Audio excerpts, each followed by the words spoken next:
ইয়ে নেই, মানে কোনো কিছু মেশানো নেই। তারা অন্তর থেকে যেটা আসে সেটাই বলে। আর দ্বিতীয় নম্বর, তারা সুযোগ দেবে। সুযোগ দেবে মানে কি, আপনি যদি ফেলিওর হন বা ব্যর্থ হন, দুবার তিনবার যদি ফেলিওর হন কি চারবার ব্যর্থ হন, ও ডাক্তারবাবু আপনার ওষুধ খেতে সারছে না, এবার একটু ভালো করে ওষুধ দেন। এরা আপনাকে কিন্তু সুযোগ দেবে, এদেরকে শিখবেন। ফলে এইসব মানুষদের কিন্তু কখনোই অবহেলা করবে না। গরিব মানুষ 2 পয়সা কম দেবে, 2 পয়সা কম দিলে দিক না, অসুবিধা কিছু নেই। এরাই আপনাকে শেখাবে, এরাই আপনাকে ডাক্তার হিসেবে প্রতিষ্ঠা দেবে, এটা মাথায় রাখতে হবে। কখনোই ধনী লোকেদের পাল্লায় পড়া চলবে না। ধনী লোকেদের সম্বন্ধে খুব সতর্ক থাকা দরকার। এই সম্বন্ধে কেন্টও কিন্তু সতর্ক করেছেন। ইভেন হ্যানিম্যানও তাই করেছেন। আমি এই মুহূর্তে রাজার নামটা মনে নেই। হ্যানিম্যানকে এরকম রাজার বাড়িতে একটা কল করা হয়েছিল, তো সেখানে গিয়ে দেখলেন না উনি তো মাছ ধরতে চলে গেছেন, না এরকম একটা গল্প আছে। তা উনি চলে এসেছেন, ওনার ভিজিটটা দিয়ে দিয়েছেন। পরবর্তীকালে যখন হ্যানিম্যানকে আবার ভিজিট করে, হ্যানিম্যান তখন মুখের উপর বলে দিয়েছেন যে উনাকে এসে দেখাতে হবে। এই হচ্ছে হ্যানিম্যান। আর এই যে আত্ম মানে আত্মসম্মান বোধ, এই সম্মান বোধটা কিন্তু হোমিওপ্যাথদের অত্যন্ত জরুরি বিষয়। হারাবার কিছু নেই, ভয় পাবারও কিছু নেই। ফলে আপনার ইয়েতে আমার খুব ভালো লাগলো। আপনি চেষ্টা করুন। আমি কি আপনাকে বোঝাতে পেরেছি যে কিভাবে এই মায়াজমের সাইকোটিক মায়াজমটা চেনা যায়? জি আমি কি স্যার। বোঝাতে পেরেছি? স্যার আপনি বললেন যে এখানে নীতিহীনতাই প্রাধান্য পাবে, যে সেই নীতিহীনতা, প্রাধান্য পাবে। নকল, জি স্যার। নকল করা, নিজেকে জাহির করা, নিজেকে অন্যের থেকে বিচ্ছিন্ন করা। হ্যাঁ, যেমন ধরুন, একটা উদাহরণ দিচ্ছি আপনাকে। ধরুন আমি মিষ্টি খেতে ভালোবাসি। তা আমি মিষ্টি খেতে ভালোবাসেন, খুব ভালোবাসেন, তা মিষ্টি খেতে ভালোবাসে কে ভালোবাসে? সুগার পেশেন্ট মিষ্টি খেতে ভালোবাসে, কার্বোহাইড্রেট জাতীয় খাদ্য বেশি পছন্দ করে। সুগার পেশেন্ট, তাহলে আপনি মিষ্টি খেতে ভালোবাসেন। এবার আপনাকে জিজ্ঞেস করা হলো, মিষ্টি তো আপনি ভালোবাসেন, কি করেন, কিভাবে মিষ্টি খান আপনি? না, আমি রাত্রিবেলায় মিষ্টি নিয়ে যাই। আমার পরিবারে কজন আছে? না, পরিবারে আমাদের 4 জন। আমি 4 জনের জন্য নিয়ে যাই না? হ্যাঁ, 4 জনের জন্য দুটো করে নিয়ে যাই। আমিও ইয়ে খাই, দুটো নিয়ে যাই। আমরা প্রতিদিনই খাই দুটো করে। বা যেদিন আনি, যেদিন পারি না সেদিন আনি না। হ্যাঁ, এইটা হলো, এই পর্যন্ত সোরা রইল। এইবার ব্যাপার হচ্ছে কি, সে যদি বলে না না না, আমি ওই দুটো মিষ্টি খেয়ে বাড়ি চলে যাই, আমি দুটো, বাড়িতে মিষ্টি দুটো খেয়ে বাড়িতে চলে যান, বাড়িতে কিছু নিয়ে যান না, আরে অত পয়সা কোথায় পাবো? হ্যাঁ, আর অত কি সম্ভব? অমুক তমুক। এইবার যদি জাজমেন্ট করে দেখেন যে সে ইচ্ছা করলে পারে, তবু সে ইয়ে করে, তাহলে সে কি করছে? শুধু নিজের উদরপিট ইয়ে করছে, তার পরিবারের লোকগুলোকে বঞ্চিত করছে। এই যে পরিবার লোককে বঞ্চিত করছে, তাদের সে আলাদা ভাবছে, এই আলাদা ভাবাটাও কিন্তু আইসোলেশন। সে সাইকোটিক। তাহলে মেডুইনিয়াম পেশেন্টরা মিষ্টি খেতে ভালোবাসে, সেই ক্ষেত্রে এই পেশেন্টটা মেডুইনাম হতে পারে, হবে, এই কথা বলি, হতে পারে। আর বুঝতে পেরেছেন তো? তার মানে কি, এই যে তার কাজের মধ্যে দিয়ে, মানে কাজটা কি উপায়ে করছে, কোন উপায় সে কাজটাকে কর্ম সম্পাদন করছে, এই উপায়টাকে জানতে হবে। এটা হ্যানিম্যান কিন্তু তার ম্যাথমেটিক্যাল পিউরার ইয়েতেই বলেছেন, প্রিফেসেই বলেছেন, প্রিফেসটা পড়বে, যে কোনো বইয়ের প্রিফেসটা পড়বে। প্রিফেসটা পড়া কিন্তু অত্যন্ত জরুরি। সেখানে হ্যানিম্যান বলেছেন যে কি কোন সিচুয়েশনে কিভাবে, মানে আর কি সে কাজটা করছে, সেই সিচুয়েশনটাকে বুঝতে হবে। আরেকটা জিনিস বলতে হবে, ইংরেজি মোডাস অপারেন্ডি, বাংলা বললে কি, তার কাজের উদ্দেশ্যটা বুঝতে হবে, সেই কাজটা করছে কেন। এই যে দুটো মিষ্টি নিয়ে সে চলে গেল, আর মিষ্টিটা নিয়ে গেল না, এই মিষ্টিটা নিয়ে গেল না কেন? না, সে তাদের প্রতি তাদের ভালোবাসা তো নেই, সে শুধু নিজেকে ভালোবাসে, সেই যে নিয়ে গেল না। আর প্রথম দিন কি হলো, সে নিজেও খেলো, ওদেরও খাওয়ালো, মানে ওদের প্রতি ভালোবাসা আছে। এই এই তার বোঝা গেছে, ওই মানুষটি কিন্তু সুস্থ মানুষ। উনি মিষ্টি খেতে ভালোবাসেন, সবার জন্য মিষ্টি নেয়। এবার কেউ যদি মিষ্টি খেতে ভালো না বাসে, তার জন্য তার পছন্দের জিনিসটা সে নিয়ে যেতে পারে। তাহলে পরিষ্কার হয়েছে, মানে কিভাবে আমি এই অ্যানালাইসিসটা করছি, এই অ্যানালাইসিসটাকে মাথায় ঢুকেছে। জি স্যার, জি স্যার, ক্লিয়ার আছে স্যার, ইনশাল্লাহ। এইভাবে ক্লিয়ার করতে, যেমন ধরুন আপনি এক বন্ধুর পাল্লায় পড়লেন। বন্ধু আছে আপনার, আপনি তাকে বিপদের সময় 10,000 টাকা দিয়েছেন। তো তাকে গিয়ে বলেন, দেখ আমার তো মা অসুস্থ, হ্যাঁ, অসুস্থ, তা তুই আমাকে টাকাটা ফেরত দিস, তাহলে আমার খুব উপকার হয়। তখন সে বলে, হ্যাঁ হ্যাঁ, দেবো দেবো দেবো, দেবো বলে ইয়ে করলো, কিন্তু সে দিল না। সে দিল না, কিন্তু আপনি খবর পেলেন সে ইয়ার বন্ধুদের নিয়ে একটা বড় হোটেলে গিয়ে মদ টদ খেয়ে আনন্দ ফুর্তি করে চলে আসলো। তা এইটা যখন শুনলেন, তখন আপনার রাগ হলো। এই যে লোকটা, যেটা, এই লোকটা কি, এই লোকটার চরিত্র কোথায়? সে, আপনি তাকে বিপদের সময় তাকে 10,000 টাকা দিয়ে সাহায্য করেন, আপনার প্রতি কৃতজ্ঞতা আছে কি? নাই স্যার। কৃতজ্ঞতা নেই। তাহলে অকৃতজ্ঞ কারা হয়? সাইকোটিক পেশেন্ট অকৃতজ্ঞ। বর্তমান যুগে সাইকোসিসের প্রাধান্য বেশি। সোরা তো ব্যাকগ্রাউন্ডে আছে, ওটা না থাকলে হবে না। ও হ্যানিম্যান সোরা 7-8 বলেছেন, কিন্তু পরবর্তীকালে যে এইচ বলছেন যে সবেরই সোরা থাকতে হবে, সোরা না থাকলে হবে না। তাই ওই বিতর্কে ওখানে ঢুকছি না, ওই বিতর্কে ঢুকলে পরে আসল জায়গাটা পণ্ড হয়ে যাবে। হ্যাঁ, তাহলে আমার বক্তব্যটা বোঝা গেছে ভাই? স্যার, স্যার বুঝতে পেরেছি স্যার। ক্লিয়ার কাট বুঝতে পেরেছেন? জি স্যার, পরিষ্কার স্যার। পরিষ্কার তো? এইবার যদি দেখা যাচ্ছে যে কাজী সাহেব আপনার পরিচিত, বলে কি রে তোর মুখটা আবু এরকম লাগছে কেন? না আমার মায়ের তো এরকম খারাপ। হ্যাঁ, কাজী সাহেব কি করে পকেট থেকে করে বলে কি কত টাকা লাগবে বল? না 10,000 হলে হয়ে যাবে, কাজী সাহেব 10,000 টাকা আপনাকে দিবেন। তাহলে কাজী সাহেব যে এই যে 10,000 টাকা আপনাকে দিলেন আপনার বিপদে দিনে, কাজী সাহেবের তাহলে এই সিমটমটা কি হবে? স্যার, এইটা কি হবে? দানশীলতা বা উদারতা স্যার। এটা সিম্প্যাথেটিক। sympathetic, sympathetic. স্যার। জি স্যার। সিম্প্যাথেটিক, এই সিম্প্যাথেটিক যেটা হলো, এই সিম্প্যাথেটিক এর মধ্যে সিম্প্যাথেটিক এটা হচ্ছে সোরার লক্ষণ। এটা কেন সোরার লক্ষণ পরে আমি আসবো। তা এই যে তার মানে কি, এই যে উপকার করলো আপনার, এই যে উপকারটা সে করছে, এই যে মানবিকতা সে দেখাচ্ছেন, হ্যাঁ এইটা কিন্তু সোরার লক্ষণ হবে। এবার সোরার লক্ষণ হবে। এইবার প্রশ্ন একটা খুব ক্রিটিক্যাল প্রশ্ন আছে, ক্রিটিক্যাল প্রশ্নটা আপনার জন্য রাখছি না, আমি দীপেনের জন্য রাখছি, দেখি দীপেন কি বলে দেখি। এই সিম্প্যাথেটিকটা হ্যানিম্যান তো সিমটম বললেন, সিমটম নিলে তারপর একটা সিকনেস। তাহলে ব্যাপার হচ্ছে এই যে কাজী সাহেব যে আবুকে দিয়ে দিল টাকাটা, 10,000 টাকা যে দিয়ে দিল তার মায়ের ইয়ের জন্য, তো এইটাকে তাহলে সিমটম ধরবো কেন? সিমটম বলতে আমরা তো সিকনেসের ইয়েগুলোই সিমটম হিসেবে ধরি। তাই এটা এটা তাহলে তো মানবিকতা, এটা মহৎ মহৎ কাজ। তা মহৎ কাজটা তাহলে আমি সিমটম হিসেবে ধরবো কেন? কিসের জন্য ধরবো? কি কারণে ধরবো? যুক্তি কি? স্যার এত কঠিন জিনিস ধরলেন। আচ্ছা, চেষ্টা করছি। আহ, এখন সিম্প্যাথেটিক মানে আপনার ওই একবার দান করে দিলেন ঠিক আছে, কিন্তু দান করে যদি তার এটা এক ধরনের অভাবও তৈরি করছে তার মনের মনের মনের উচ্ছ্বাস, ছোড়ার উচ্ছ্বাসে সে এটা ছোড়ার একটা বৈশিষ্ট্য যে সিম্প্যাথেটিক হবে। কিন্তু ওই জায়গাটা যদি ঘাটতি হয়, মানে তার তার তার দেখছে যে নাই কিছু, অথচ সে 10,000 টাকা দিয়ে দিচ্ছেন। হ্যাঁ, কিন্তু সেটা ভাবলেন না একবারও। এখানে মনটা মনের যদি প্রাধান্য দিই আমরা কেন্ট কেন্টের কথাতে, তো সেখানে একটা অভাব তৈরি হচ্ছে না স্যার? কোথাও অভাব তৈরি হচ্ছে? ও তো আবুকে দিয়ে দিল, আবুকে দিলে আবু বেঁচে গেল, পরে উনি কিন্তু নিজের নিজের তো অভাব তৈরি হয়ে যাচ্ছে। সে নিজের অভাব নাও তৈরি হতে পারে, তার কাছে হয়তো আমাদের কাজী সাহেবের কাছে অনেক টাকা আছে। অনেক টাকা থাকলে তো সবাই দেয় না।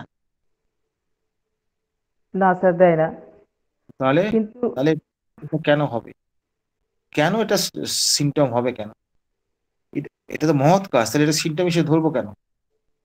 সিমটম মানে তো একটা সামথিং অ্যাবনর্মাল, সামথিং হ্যাঁ স্যার। সিকনেস। তাহলে ধরবো হুম। কেন? বলতে পারবে? না স্যার, আমি অতটা ঠিকঠাক বুঝতে পারছি না ব্যাপারটা। দেখ, 9 নম্বর অ্যাফোরিজম, অ্যানিম্যাল 9 নম্বর অ্যাফোরিজমে বলছে যে একটা মানুষের সুস্থ মনের পরিচয় একটা কি হবে, সুস্থ মন হবে, রিজন গিফটেড হবে। হ্যাঁ, আর হুম। হচ্ছে হায়ার পারপাস অফ লাইফের জন্য আমাদের এই জীবনটাকে ব্যয় করবে। ঠিক আছে, higher purpose of life, higher purpose of লাইফের জন্য যদি ব্যবহার করে, তাহলে এইবার হচ্ছে কি, উম এখানে এই যে কাজী সাহেব যে তাকে দান করছেন, সেখানে কিন্তু হায়ার পারপাস অফ লাইফ হলো, মানে মহত্তর কাজ হলো। কিন্তু কাজী সাহেব একবারও ভাবলেন না এই টাকাটা আবু দেবে কি দেবে না। লজিক যুক্তির জায়গাটা তিনি এলেন না, কিন্তু তিনি ওটা না ভেবেই তিনি আবেগের দ্বারা পরিচালিত হলেন, যুক্তির দ্বারা পরিচালিত হলেন না। আবেগের দ্বারা মানে কি, আবুর মায়ের কষ্ট শুনেছে, কষ্ট দেখে ওনার কষ্ট লেগেছে। হ্যাঁ, হুম। হ্যাঁ, সিম্প্যাথি না হলে তো সিম্প্যাথি হয় না। হুম। ফলে এইটা তারপর তিনি কি করলেন না, ওই বিচার বিবেচনা না করেই ওনাকে দিয়ে দিলেন। তাহলে এই যে বিচার বিবেচনা না করে আবেগের দ্বারা পরিচালিত যখন হলেন, তখন সেই কারণে এটা কিন্তু সুস্থ নয়। প্রত্যেকটা মানুষ কিন্তু সুস্থ মনের রিজন গিফটেড হবে, যুক্তির দ্বারা পরিচালিত হবে। এই যে সূক্ষ্ম জায়গাটা, এই সূক্ষ্ম জায়গাটা হ্যানিম্যানের উম, মানে এটাকে বিচ্যুতি বলছেন। এই এই যে সূক্ষ্ম বিচ্যুতি যেটা, এটা উইলের বিচ্যুতি। এইটা কেন্টও বলেছেন, বলেননি, একটু অন্যভাবে বলেছেন, তারই ছাত্র তো বলবেন তো বটেই। তো ফলে ব্যাপারটা হুম। হচ্ছে কি, সূক্ষ্ম জায়গাটা কিন্তু আমাদের ভাবতে হবে, সুস্থ মনের পরিচয় কি। শুধুমাত্র মহৎ কাজ করলেই হবে না। আহ, এই ক্ষেত্রে এই যে তার বিচারটা আসলো না, এই টাকা তাকে আবুকে সেরকম ভাবে চেনেন না সে, হয়তো এই আশেপাশে মুখ চুখ কখনো দেখা হয়েছে।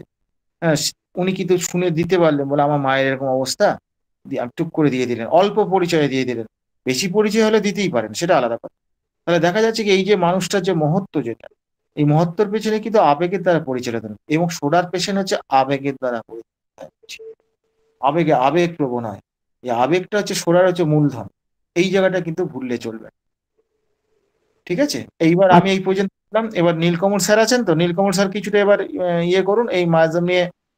একদম তুমি স্যার পরপর আমি কি বলতে চাচ্ছিলাম, হ্যাঁ বলুন। না নীলকমল স্যার বলুক, তারপরে আমি বলি স্যার। আমি নীলকমল স্যারকে বলছি, স্যার একটু আমি বলে একটু দিই। পরে বলছি, শুনছি, আমি আরেকটু পরে বলবো।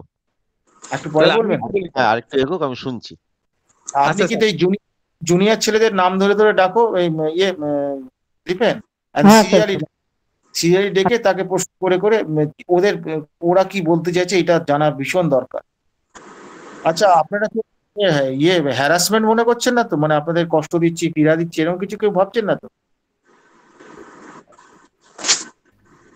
স্যার ক্লাসগুলো স্যার এরকমই হতে হবে স্যার, চাপ সৃষ্টি না করলে তো স্যার শেখা হবে না স্যার। ঠিক না আছে, স্যার, আমরা কখনোই ভাববো না যে এটা হ্যারাসমেন্ট, বরঞ্চ আমরা ভাববো যে এটা আমাদের জন্য একটা সুযোগ। এত সুন্দর শেখা হচ্ছে স্যার, খুব ভালো লাগছে স্যার। Sir thank you. এইবার ইয়ে আপনার নামটা বলছে, দাঁড়ান আপনি ইয়ে তুমি নাম বলো, তারপরে কাজী স্যার তাকে প্রশ্ন করবো। আচ্ছা স্যার, অনিন্দ্য সুন্দর খামরাই স্যার এরপর আছেন, আপনি যদি হ্যাঁ, কিছু বলেন। ঠিক আছে, একদম অনিন্দ্য নতুন সুন্দর খামরাই। ছেলেদের ধরবে একদম আমি পরপর সিরিয়াল বাই সিরিয়াল করছি। স্যার আপনি ওকে কিছু প্রশ্ন করুন। এই আচ্ছা নতুন আচ্ছা, এখন আমি সবার উদ্দেশ্যে প্রশ্ন, আসলে প্রকৃতির মেন ধর্মটা কি, দেওয়া না নেওয়া? প্রকৃতির মেন ধর্ম দেয়া। দেওয়া হয়, তাহলে যদি দেওয়াই যদি হয়, তাহলে যে সোরা তো আবেগের বসে ছাড়তে বললো, সোরা আবেগের বসে দিয়ে দিবে। কিন্তু যখন সে সোরা থেকেও, যখন আমি যেটা মনে করি আর কি, স্যার যেটা বলছে যে সোরা থেকেও যখন একটু সে বের হয়ে আসে, প্রকৃতির ভিতরে ফেরত আসে, তখন কিন্তু সে আসলে অধিকার তার খেয়াল থাকে না, সে প্রকৃতির ভিতরে সে দিতেই থাকে শুধু, তখন সে নেওয়ার কথাটা আর ভাবে না। আপনি দেখেন নারকেল গাছ নারকেল দিচ্ছে, গরু আমাদের দুধ দিচ্ছে, প্রকৃতির একটা পজিটিভ সেন্স থাকে দেওয়ার। কিন্তু মানুষ আসলে দিবেই, যেহেতু মানুষ সৃষ্টি সেরা জীব, সে তো দিবেই। যখন সে দিতে যাচ্ছে, যখন সে দিতে পারছে না, তখনই সে ডিজিজ কন্ডিশন গুলো চলে আসে, তখনই সে ম্যাথমেটিক মূল কারণের ভিতরে আমরা ঢুকে যাচ্ছি আর কি, বুঝতে পারছেন? সোরারও কিন্তু আমরা বলি যে লোভ আছে, স্যার বললেন লোভ তো আছেই, থাকবেই। কিন্তু সেটা যদি লোভটা যদি সিম্পিতির ভিতর দিয়ে যদি একটু ভিতরে লোভ পাশে, আমি পরবর্তীতে আরো একটু বেশি পাইতে পারি তার কাছ থেকে, তাকে তো একটু হয়তো আমিও পেতে পারি যে হ্যাঁ স্যার আপনি টাকাটা যদি না দিতেন তাহলে তো আমার কাজটাই হতো না, তাই না? এটা তো একটা আমি পাওয়ার আশা করতে পারি মনের ভিতর দিয়ে। তখন স্যার কি বলবেন সেটাকে? স্যার এখন তো স্যার মিক্সড মায়াজমের যুগ। এখন মিক্সড মায়াজম যদি থাকে, একটা ব্যক্তির সাইকোসিসও থাকতে পারে, সোরিয়াও থাকতে পারে, সিফিলিসও থাকতে পারে।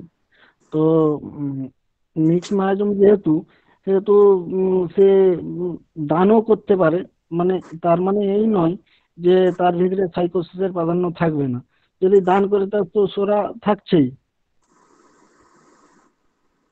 তো সেই হিসাবেই বলছি যে আমাদের ক্ষেত্রে মানে আমাদের চিকিৎসাটা হবে যে যেই মায়াজম নিয়ে আসবে, ডমিনেন্সিটা যেটা থাকবে সেটার ওষুধ সিলেকশন করা, এটাই আমার বক্তব্য। হ্যাঁ সেটা তো ঠিক আছে, আমি বললাম আর কি, সেটা মায়াজমটা কি হবে সেটা আমরা স্যার যদি স্যার সবাইকে কোনটা স্যার, যেটা ওই যে স্যার যে আমি দিলাম, আমি কাউকে দিয়ে দিলাম টাকাটা, মার অসুস্থতা আমি না ভেবে দিয়ে দিলাম, কিন্তু আমার মনের ভিতরে থাকতে পারে তার প্রতি একটা কৃতজ্ঞ প্রকাশ আমার কাছে করবে। সেটা তো আমি যেটা করলেন সেই কাজটার মূল্যায়ন করব। আপনার মনে কৃতজ্ঞতা আছে কি নেই, যে কাছ থেকে পেলাম তার কথা তো আমি জানতে পারছি না। সে তো আমাকে আবু বলছে যে আমাকে কাজী স্যার দিয়েছেন, দিয়ে আমার মাকে আমি বাঁচালাম, কিন্তু কাজী স্যারের মনে কি আছে সেটা তো আবু বলতে পারছে না। আমি তো আবুকে দেখছি। তাহলে স্যার আমরা ওই ব্যাপারটা কিভাবে বের করবো স্যার, যে আসলে তার ভিতরে লোভ ছিল কিনা? তোরা তো লোভ আছে স্যার, সেটা কাজী স্যারকে রিপোর্টিং করলে পাওয়া যাবে। তিনি কিসের জন্য এটা বুঝতে হবে, কি কারণে দিয়েছে। উদ্দেশ্য থাকে, উদ্দেশ্যটা দেখতে হবে, সে কি কারণে দিয়েছে, কারণটা বুঝতে হবে। এখানে ধান্দা থাকলে তো অন্য জিনিস হয়ে গেল। সে ওই 10,000 টাকা দিলে, দিয়ে বলে তোকে আরো 10,000 দিচ্ছি, তুই আমার এই 1 কাঠা জায়গাটা আমাকে দিতে, তখন তো ব্যাপারটা আসলে লোভ স্যার সাইকোলজি স্যার তখন তো উদ্দেশ্য সাইকোটিক থাকবে, হয়ে গেল। উদ্দেশ্যটা তারা দেখবে। বোঝা গেছে ব্যাপারটা? এইরকম ব্যাপার কি আছে দেখতে হবে, উদ্দেশ্যটা দেখে তো কাজটা করতে হবে। তা আপনি কি অনিন্দ্য সুন্দরকে আরো প্রশ্ন করবেন কিছু? আচ্ছা স্যার অনিন্দ্য সাহেব, স্যার আপনি একটা কথা একটা প্রশ্ন স্যার, করি যে হ্যাঁ, বলেন। যখনই কাজী সাহেব টাকাটার জন্য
পরে আমাকে সরা দিতে হবে, এই কথাটা বলেছে। মানে হ্যানিম্যানে এই কথাটাও কিন্তু একটু গন্ডগোল আছে। গন্ডগোলটা আছে এই কারণেই, ব্যাপার হচ্ছে যে তিনি তার ওই সাইকোসিস যে লিখেছেন সেখানে যে সংখ্যার সিমটম আছে তার থেকে বেশি সংখ্যার সিমটম হচ্ছে সিফিলিসে আছে। তাহলে উনি এই কথাটা কি করে বললেন? আপনি গুণে দেখবেন, গুণে পড়লেই বুঝতে পারবেন। তাহলে এই জায়গাটা একটু তারই। আরেকটা কথা হচ্ছে কি, যে তিনি বলেছেন যে সবচেয়ে কম আছে, সবচেয়ে কম আছে তাই আগে আমাকে সিপিলিটিটা দিয়ে দিতে হবে, এটা হ্যানিম্যানের বক্তব্য। পরবর্তীকালে যেই চাইলেন কিন্তু তা বললেন না, তিনি কি বললেন না সবচেয়ে ডমিনেন্ট যেটা থাকবে সেইটাকে দিতে হবে। এখন এইটা নিয়ে কন্ট্রাস্ট লেগে গেল। কন্ট্রাস্ট লেগে যাওয়ার জন্য কি হলো, একদল লোক বলতে শুরু করলো হ্যানিম্যানকে বিকৃত করেছেন যেই চ্যালেন, হ্যাঁ যেই চ্যালেন মুর্দাবাদ। এরকম লোক অনেক আছে, যেই চ্যালেন বই পড়ে না অনেকেই, অনেকেই পড়ে না। এখন প্রশ্নটা আমার সেখানে না, প্রশ্নটা হচ্ছে যেই চ্যালেন ঠিক বলেছেন না হ্যানিম্যান ঠিক বলেছেন, এইটা নিয়ে সমস্যা। এখন এইখানে এই সমালোচনা করলে অনেকে খারাপ লাগতে পারে, কিন্তু সমালোচনা আমি একটা জায়গায় বলছি। এই যে আমরা বলছি অ্যান্টি শরিক, অ্যান্টি শরিক মানে কি, যেখানে সোরার প্রাধান্য আছে সেখানে কি অন্য মায়াজম নেই? সালফারে কি অন্য মায়াজমের ইয়ে নেই? সালফার তো সেলফিশ হয়, সেলফিশ তো সাইকোসিস মায়াজম। সালফারে আলসারেশন আছে, কত আমরা সারিয়েছি, হ্যাঁ আলসারেশন সারিয়েছি, সেটা হচ্ছে সিপিলিটিক মায়াজমের। সেটা কি তাহলে ইয়ে হয় না? অন্য মায়াজমের সিমটম থাকে না? অবশ্যই থাকে। তুই যাকে আমরা বলছি যে ইয়ে কি বলে সাইকোটিক বলছি, সেখানে কি সোরাসিবিলিটি থাকে না? প্রত্যেক ক্ষেত্রেই থাকে। তো প্রত্যেক ক্ষেত্রে যদি থাকে তাহলে এই ঘটনাটা যদি সত্যি হয়, যে কোনো পলিটিক্স ড্রাগের মধ্যে তিনটে মায়াজমই আছে। তিনটে মায়াজমের আমি মায়াজম চিনলে পরে, আমি যে ক্লাসে যেটা আলোচনা করি, আপনি থাকেন বোধহয়, সম্ভবত থাকেন, আপনার নামটা দেখে মনে হচ্ছে আমার। তো ফলে ব্যাপার হচ্ছে সেইখানে দেখবেন মায়াজম গুলো ভেঙে ভেঙে আমি আলোচনা করি এই কারণে। তাহলে কি হচ্ছে যে তার তিনটে মায়াজম যদি থাকে তাহলে সেক্ষেত্রে আমাকে প্রাধান্যটা কার দেখতে হবে, কার প্রাধান্য পেশেন্টের মধ্যে আছে। সেই প্রাধান্যটা কিন্তু গুণগত মানে হবে, সংখ্যা দিয়ে হয় না, এটা সংখ্যা যোগফল এটা হয় না, গুণগত প্রাধান্যটা দেখে আমাকে বুঝে কাজটা করতে হবে। এটা যদি আমরা করতে পারি তবেই সঠিক নির্বাচনটা হবে। এবং এই সিমটম অনেক আছে, মিক্স সিমটম আছে, মিক্স সিমটম গুলোকে ভাঙতে হবে। ভেঙে সেখানে সোরা সিপিলিস বা সোরা সাইকোসিস বা সোরা সিপিলিস সাইকোসিস তিনটে একসঙ্গে হতে পারে। এক একটা সিমটম এমন থাকে দুটো দিয়ে তৈরি হয়, কখনো তিনটে দিয়ে তৈরি হয়। যেগুলো হচ্ছে কমপ্লেক্স ডিজিজ, যেগুলো সারতে চায় না, যে কেসগুলো সারানো খুব খুব খুব কঠিন, সেই কেসগুলোর ক্ষেত্রে তিনটে মায়াজমই থাকে। মানে সেইখানেও আমাকে দেখতে হবে যে কোন মায়াজমটা জোরদার। জোরদার মানে কি বোঝা যায়, কতগুলো উপায় বোঝা যায় বলছি। কোন সিমটমটা সর্বাধিক জোরদার, এক নাম্বার। এবং তার মধ্যে মায়াজমেটিক বৈশিষ্ট্য যদি থাকে তাহলে সেইটাই কিন্তু অ্যাক্টিভ মায়াজমকে নির্দেশ করবে। এটা হচ্ছে যেই চ্যানেলের বক্তব্য। মানে অ্যাক্টিভ মায়াজমের মধ্যে কি আমরা সাধারণভাবে বলি, আমরা দেখুন দেখুন অনেককেই আপনি বলেন, ধরুন আপনার বন্ধু বান্ধব আছে, আপনি তাদের সঙ্গে মেশেন, হ্যাঁ, আপনি কিন্তু অনেক বন্ধুর সঙ্গে মন্তব্য করেন, না ও খুব সাদাসিধে, আপনি মন্তব্য করেন। আপনি আবার বলেন যে না আমার এই বান্ধবীটা ওরে বাবা, এটা ভীষণ চালাক, তোকে বেঁচে খেয়ে ফেলবে, সাবধান থাকিস। এই যে আপনি মতামতটা বলেন, ধরুন এই যে চালাক, তোকে বেঁচে খেয়ে ফেলবে, এই কথাটা বলে আপনি বুঝতে পারছেন যে এই পেশেন্টটা হচ্ছে মানে চালাক, নিজের স্বার্থ ছাড়া বোঝে না। এই যে আপনি বোঝেন, তার মানে ওটা সাইকোটিক, আপনি সেটা বোঝেন কিন্তু। হ্যাঁ, তার কেউ সাদাসিধে বলছেন, সাদাসিধে মানে কি একদম সাদাসিধে মন, মানে একদম নির্মল মনের মানুষ, আপনি সেটা বোঝেন, এটা শরিকের নেচার। আপনি কিন্তু নাম দিয়ে বোঝেন না, কিন্তু ব্যক্তির চরিত্র দিয়ে আপনি ভালোভাবেই বোঝেন। তার ফলে সেই লোকগুলোর সঙ্গে আপনি মেশেন, বা আপনার ঘনিষ্ঠ লোকেদের বলেন না ওর সঙ্গে মিশবি না, বা ওর সঙ্গে মিশলে সাবধান হয়ে চলবি, এগুলো আপনারা বলেন। এবার ধরুন যে লোকটাকে আপনি বলছেন সাইকোটিক, তার ওই চরিত্রটা সর্বাধিক বেশি বলে ওর মধ্যে, তার মানে কি তার মধ্যে কোনো ভালো গুণ নাই? সাইকোটিক পেশেন্টের মধ্যে কিছু ভালো গুণ তো আছে, শরিক পেশেন্টের মধ্যে কি কোনো খারাপ গুণ নেই? আছে। তা কিন্তু ওই গুণটা জোরদার বলে আপনি তাই বলছেন লোকটা খুব চালাক। হ্যাঁ, চালাক, কাউকে আপনি বলছেন না বাবা এই ছেলেটা বলে মারাত্মক ইন্টেলিজেন্ট, মারাত্মক ইন্টেলিজেন্ট, আপনি এই যে ইন্টেলিজেন্ট বলছেন, তার মানে ইন্টেলিজেন্টটা তার মধ্যে সর্বাধিক গুরুত্বপূর্ণ ওই পেশেন্টের ক্ষেত্রে। এবার সেই জন্য তাহলে এই যে কোন সিমটমটা বেশ জোরদার, এটা আপনিও বোঝেন, আমরাও বুঝি, শুধু পেশেন্ট দেখতে গিয়ে বুঝি না। পেশেন্ট দেখতে গিয়ে তো বুঝতে হবে, আমরা যখন সমাজে চলছি, আমাদের পরিবারের সঙ্গে চলছি, বন্ধুদের সঙ্গে কি, সেখানে আমরা বুঝতে পারি। কিন্তু রুগীর দেখতে গেলে আমরা তখন শুধু ওই মুখস্থ করার চেষ্টা করি, কে কোন বইয়ে কি বলেছে, কোন সিমটমকে, তা বললে কি করে হবে? আর রুগীটা তো আমাকে দেখতে হবে, আমাদের যিনি লিখেছেন বই তিনি কি দেখে দেবেন? আমি দেখতে গিয়ে কি পাচ্ছি? রুগী তো কথাবার্তা, তো রুগীর কথাবার্তাতে কি বলা যাবে? রুগীর কথাবার্তা শুনেই বলা যাবে। অনেক পেশেন্ট আছে ফোন করে, ডাক্তার আপনি কখন আসবেন বলুন তো, কখন আসবেন বলুন তো, আপনি তাকে টাইম দিলেন, না তুমি 12টার সময় এসো, সে দেখুন 11টার সময় এসে সে নক করে যাচ্ছে। এই যে 11টার সময় সে এসে যে নক করে যাচ্ছে আপনাকে, এই মানেটা কি? আগেই চলে এসছে, 1 ঘন্টা আগে চলে এসছে। এটা বেশিরভাগ ক্ষেত্রেই হচ্ছে তার অ্যাংজাইটির জন্য এসছে, যদি না পৌঁছতে পারে তাহলে তার একটা অ্যাংজাইটি আছে। আর দ্বিতীয় নাম্বার এইটাকে অ্যান্টিসিপেশন বলে, এই যে আগে চলে আসলো, সে কোনোভাবে মিস করবে না, অ্যান্টিসিপেশন হতে পারে। কিন্তু যদি তার এটা যদি হয় যে না ডাক্তারবাবু যে টাইম দিচ্ছে, ডাক্তারবাবুর টাইম মূল্যবান, বলে আমার তো দেরি করলে হবে না, আমাকে ওই টাইমের আগে পৌঁছতে হবে, এইটা যদি সে বলে, এইটা ভেবে যদি সে আগে চলে আসে, তাহলে কিন্তু সেটা কোনো লক্ষণই হবে। আমি পরিষ্কার করতে পেরেছি আপনাকে? হ্যাঁ স্যার, এটা অবজেক্টিভ রিজনেবল হয়ে যাবে। না না, আমি ওই কে ফাহিমা, জি স্যার। আমি কি পরিষ্কার? জি স্যার, না, ধন্যবাদ স্যার। জটিলতা আছে? না স্যার, অনেক সুন্দর হয়েছে। আমি মানে যতটুকু আমারই ছিল আজকে ক্লিয়ার হয়ে গেলাম স্যার। ঠিক ধন্যবাদ আছে, স্যার। অ্যানালাইসিস করবেন। আচ্ছা আমি একটু কথা বলবো। বলবে এবার কি, তো ব্যাটনটা তুলে দেবো আমি নীলকমল স্যারের আকারে, উনি আমাকে একটু পরে বলি চলে গেছেন, আমি একটু বিশ্রাম নেই, আমি একটা না বকবো নাকি? এই প্রসঙ্গে আমি একটু ছোট্ট কথা বলবো হানিম্যানের যে চ্যানেলের কথা নিয়ে। হ্যাঁ বলো। বলছি এই হানিম্যান যে কথাটা বলেছেন যে আগে সিফিলিস দিতে হবে তারপরে শরীর দিতে হবে, আর যে চ্যানেলের যে কথাটা বলেছেন আমার মনে হয় যে চ্যানেল হচ্ছে সব থেকে বেশি লজিক্যাল কথা বলেছেন। আমি একটা ছোট্ট, ধরুন আমাকে যুদ্ধ করতে হবে, আমাকে লড়াই করতে হবে, হ্যাঁ আমি ডাক্তার হিসেবে রোগের সঙ্গে লড়াই করব, অবশ্যই মায়াজামের সঙ্গে লড়াই করব। তাহলে আমাকে যদি শত্রুর সঙ্গে লড়াই করতে হয়, যে শত্রুটা আমার সামনে থাকবে তার সঙ্গে আমাকে আগে লড়াই করতে হবে, তাকে যুদ্ধে পরাস্ত করে তারপরে যে শত্রু আসবে তার সঙ্গে লড়াই করতে হবে। এই হিসেবে আমার মনে হয় যে এই চ্যানেলের কথাটা অনেক লজিক্যাল। এইটুকুনি বললাম। Thank you. এইবার নীলকমল স্যার আপনি কি চালান স্যার? স্যার একটা পরে প্রশ্ন হবে, হ্যাঁ আমি সবাই বলুক। হ্যাঁ নীলকমল স্যার আপনি এবার একটু চালান স্যার, আমি একটু বিশ্রাম নিই। ঠিক আছে। তো দীপেন স্যার অন্তত প্রশ্নটা করুক।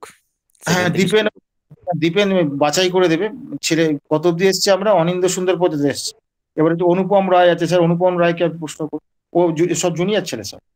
অনুপম রায়, আপনি শুনতে পাচ্ছেন? আপনার পালা এবার। হ্যাঁ স্যার বলেন।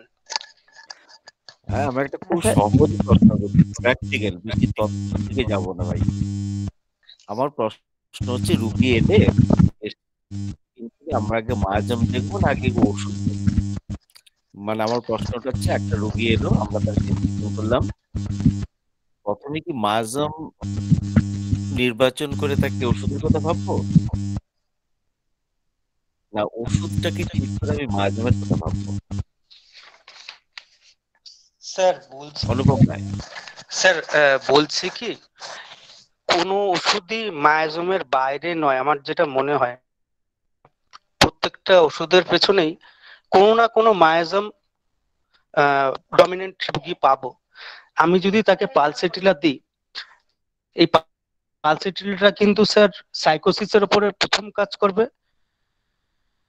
খানিকটা স্যার শরীরের উপর কাজ করবে, খানিকটা হয়তো স্যার অন্যান্য যেগুলো রয়েছে যুক্ত অবস্থা মাইজোমিক যে স্টেট রয়েছে টিউবাকুলারের উপর কাজ করতে পারে, ক্যান্সারাস অবস্থা থাকলে হয়তো তার উপরেও কাজ করতে পারে।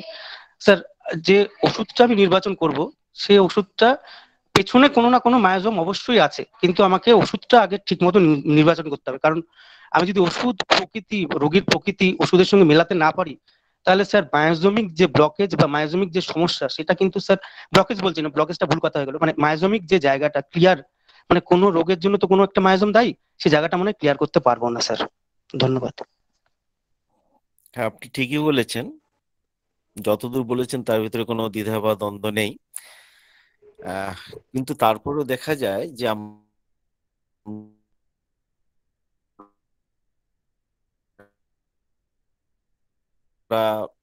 আসলে ব্যাপার, কেউ চাইলে প্রথমে করতে পারেন, কেউ চাইলে পরেও করতে পারেন, তার ভিতরে যথেষ্ট কিন্তু যুক্তি আছে। এই যে অমরনাথ স্যার বলেন, প্রত্যেকটা ক্ষেত্রে যুক্তি। যেমন মনে করুন, কোন একজন পেশেন্ট একাধিক চিকিৎসকের কাছে দেখিয়েছে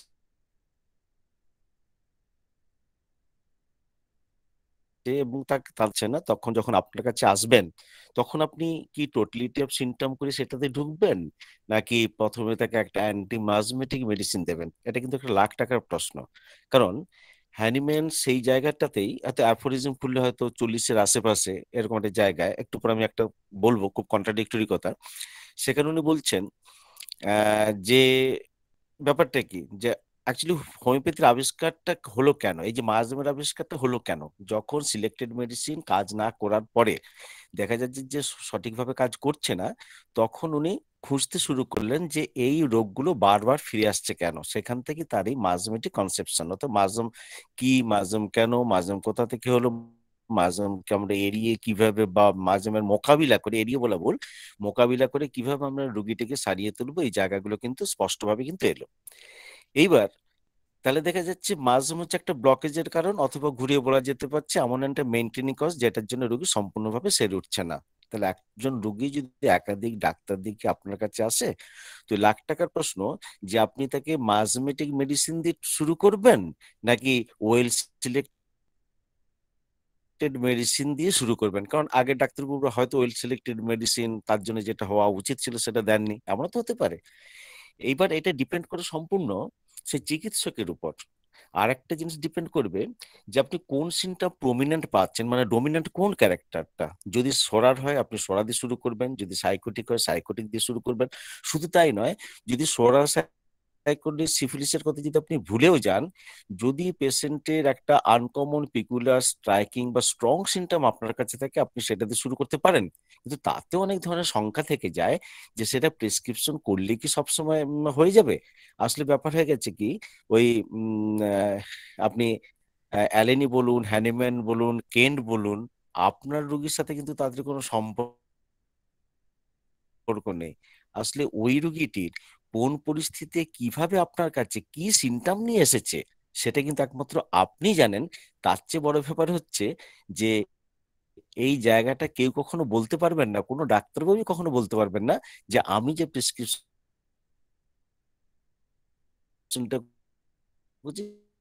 সেটাই একমাত্র ঠিক। কখনই সেটা বলা যাবে না। কারণ কখনো দেখা যাচ্ছে টোটালি তার ম্যাথমেটিক ব্যাকগ্রাউন্ডের জন্য কোথাও তো একটা ইটিওলজি খুব বড় ব্যাপার থেকে গেছে সেটা। আর একটা যে হয়তো দেখা গেল যে তার ফ্যামিলিতে যে ধরনের রোগ সৃষ্টি হয়ে এসেছে, অর্থাৎ সেই ইচ্ছা শক্তি থেকে বা উইলিং পাওয়ার ধরনের অসুস্থতা তৈরি করে দেয়, সেখান থেকে কিন্তু ছোটখাটো এই ধরনের ওষুধ দিয়ে কিন্তু কখনো সেটাকে সারানো যায় না। এটা এটা কিন্তু আমাদেরকে হাজারবার বুঝতে হবে এই জায়গাটা থেকে। কারণ ওই যে ক্রোমোজোমের চেঞ্জ, যেটা বংশগত রোগের পরম্পরা, সেখানে কিন্তু ওই ছোটখাটো এই ধরনের ওই রাস্টাক্স, বেলোডোনা, ব্রাইনাদি কিন্তু কখন কাজ করানো যাবে না। আরো বেশি ডিপ সিটেড মেডিসিনের কথা আপনাকে কিন্তু সঙ্গে সঙ্গে ভাবতে হবে।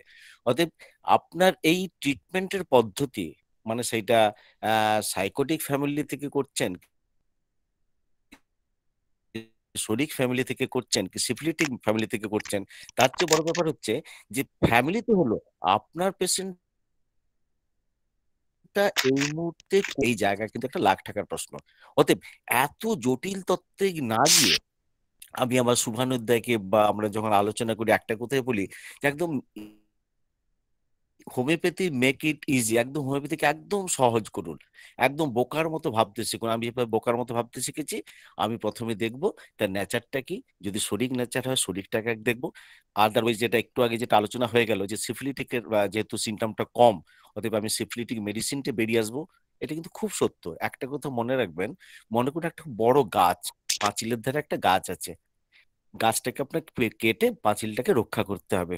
আপনি যদি প্রথমেই গাছটাকে উপড়ে ফেলার চেষ্টা করেন তাহলে কিন্তু পাঁচিলটাও যাবে, গাছটা কিন্তু নাও ভাঙতে পারে। তাহলে এখানে উচিত কি, ছোট ছোট ভাবে ডালপালাগুলোকে কেটে আসা। অতএব যখন যে স্তরে যে কষ্টগুলো রুগী আপনাকে বলবে, আপনাকে একটু মাথা ঘামিয়ে সেই জায়গাগুলোর কথা বিশ্লেষণ করি কিন্তু আমরা ওই আসল ওই সিফিলিটিক থেকে সাইকোটিক বা সাইকোটিক থেকে উদ্দেশ্যে পৌঁছতে পারবো। যতক্ষণ না আপনি একটা শরীর জায়গায় রুগীকে নিয়ে আসতে পারবেন, ততক্ষণ কিন্তু একটা রুগীকে আপাত সুস্থ হয়েছে বলে কখনোই দাবি করতে পারবেন না। ঠিক এইভাবেই কিন্তু আমাদের লক্ষণ ভার্সেস কি বলবো মায়াজম ভার্সেস পেশেন্ট, এই তিনটে ভার্সনকে নিয়ে আমাদের কিন্তু চলতে হবে। তাহলে দীপেন এখানে একটা প্রশ্ন ছিল স্যার আপনার কাছে, এই প্রশ্ন উত্তরের পেছনে একটা প্রশ্ন ছিল। বলুন স্যার। স্যার হ্যাঁ বলুন স্যার স্যার। একটা একজন পেশেন্টের বেসিক নেচার, সে ধরুন 1000 জনের কাছেও চিকিৎসা করে আসুক, বেসিক নেচার কি কখনো চেঞ্জ হয়ে যায়? মানে সে যেখান থেকে শুরু করেছিল, ধরুন সে যে রোগী থাক, সে সাইকোটিক থাক, সিফিলিস থাক, সোরা থাক, যে কোনো একটা ওষুধের আয়তায় সে চিকিৎসিত হওয়ার আগে স্যার অবস্থায় ছিল। এবার স্যার অনেকগুলো অবস্থা পেরিয়ে হয়তো সে আমার কাছে এসছে, তার বেসিক নেচার কি কখনো স্যার চেঞ্জ হয়ে যাবে? এই জায়গাটা আমার প্রশ্ন আছে। বলা খুব কঠিন স্যার। বেসিক নেচার আপনি যে জায়গাটা দেখে দাঁড়িয়েছেন, সত্যি কি সেটা বেসিক নেচার, নাকি তারও পিছনে কিছু রয়ে গেছে যেটা আমরা হদিস পাইনি? এইটা কিন্তু একটা আপেক্ষিক আপেক্ষিক জায়গা। না স্যার, এটা আত্মীয়স্বজন নিয়ে আসলাম বা কাউকে নিয়ে আসলাম, আমি জিজ্ঞেস করতে চাইছি যে তার যেখান থেকে শুরু হয়েছিল সমস্যাটা, ধরুন তার, আমি ওই এক যে ওষুধটাকে বললাম সেই ওষুধটাকে আবার রিপিট করছি, ধরুন তার পালসেটিরা সে রুগী ছিল, এবার স্যার পরিবর্তন হতে হতে হয়তো দেখা গেল অন্যরকম মায়াজন, ধরুন সেখানে পালসেটিলা পড়ার দরকার ছিল, সেখানে পালসেটিলা না পড়ে তার কাছাকাছি একটা সাইকোটিক পড়েছে, তারপর হয়তো সিফিলিস পড়ে গেছে, বা সোরার চিকিৎসা করা হয়েছে, তারপর হয়তো অ্যালোপ্যাথিক চিকিৎসা হয়েছে, তারপর হয়তো বিভিন্ন রকম উল্টোপাল্টা চিকিৎসা হয়ে গেছে। স্যার কুচিকিৎসা অচিকিৎসা যেটাই বলেন, এটা আপনারই ভাষা, আপনার বই থেকে পাওয়া ভাষা, তা সেটাই যাই হোক কিছু হয়েছে, বা তার হয়তো দেখা গেল তার অন্য কোনো সমস্যা হতে পারে। স্যার আমার কথা হচ্ছে যে শেষে যখন সে এলো, ধরুন 10 বছর পরে আমার কাছে ফিরে এলো বা 15 বছর পর ফিরে এলো, তার কি ওই পালসেটিলার জায়গাটা স্যার থাকবে না? সে কি সম্পূর্ণ নতুন ওষুধের রুগী তৈরি হবে? আমার এই জায়গাটা প্রশ্ন। যেই মুহূর্তে এসেছে তখন হয়তো সে অন্য লক্ষণ নিয়ে আসার জন্য অন্য কি বলবো অন্য ধারার রুগীদের সাথে পর্যবসিত হয়েছে, এটা মানতেই পারা যায়। কিন্তু একটা ব্যাপার হচ্ছে কি, সে যে পালসিটার রুগীকেই কি আপনি সবসময় একদম স্ট্যান্ডার্ড বা একটা ফিক্সড জায়গা বা আদি অকৃত্রিম বলে মনে করবেন? পালসিটার আগেও তো হয়তো কিছু রয়ে গেছে।